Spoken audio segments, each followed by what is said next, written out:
Hi అండి, welcome to Anita foods. ఈరోజు నేను పాస్తా ప్రిపేర్ చేస్తున్నాను. దీనికోసం క్యాప్సికమ్, క్యారెట్, ఉల్లిపాయ, టమోటా, కొత్తిమీర, బీన్స్ ఇవన్నీ కట్ చేసి పెట్టుకోవాలన్నమాట. ఇప్పుడు స్టవ్ ఆన్ చేసేసి చిన్న గిన్నె పెట్టుకుని వాటర్ హీట్ చేసుకుని తర్వాత ఈ పాస్తా వేసేసుకుని ఉడికించుకోవాలి. మరీ ఎక్కువగా ఉడకకూడదు. ఉడికిన తర్వాత ఇది వడకట్టుకోవాలన్నమాట. వడకట్టుకున్నప్పుడు కొద్దిగా చల్లటి నీళ్ళు కూడా వేసేసుకుని వడకట్టుకోండి, అతుక్కోకుండా ఉంటుంది.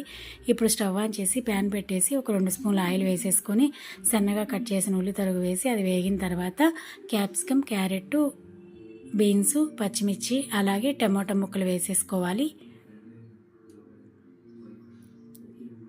ఇప్పుడు కొద్దిగా పసుపు అలాగే కొద్దిగా ఉప్పు వేసేసి ఒక 5 నిమిషాలు బాగా ఫ్రై చేసుకోవాలన్నమాట. ఒక 60% ఫ్రై చేస్తే సరిపోతుంది, ఎక్కువ అవసరం లేదు. అలాగే ఒక స్పూన్ అల్లం వెల్లుల్లి పేస్ట్ కూడా వేసేసుకుని ఫ్రై చేసుకోవాలి.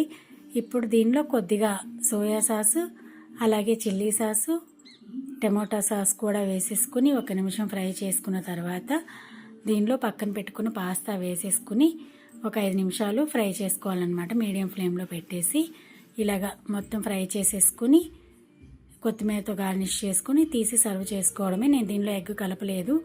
ఎగ్ తింటాము అని అనుకున్న వాళ్ళు మట్టుకు తర్వాత మళ్ళీ స్టవ్ ఆన్ చేసేసి కడాయి పెట్టేసుకుని ఒక ఎగ్ని ఇలాగా ఫ్రై చేసేసుకొని ముందుగా మనం పక్కన పెట్టుకున్నాం కదా పాస్తా ఫ్రై, దాన్ని దీనిలో వేసేసి ఒకసారి ఫ్రై చేసుకుని సర్వ్ చేసుకోవచ్చు. Thank you so much for watching my video. Like, share, subscribe my channel.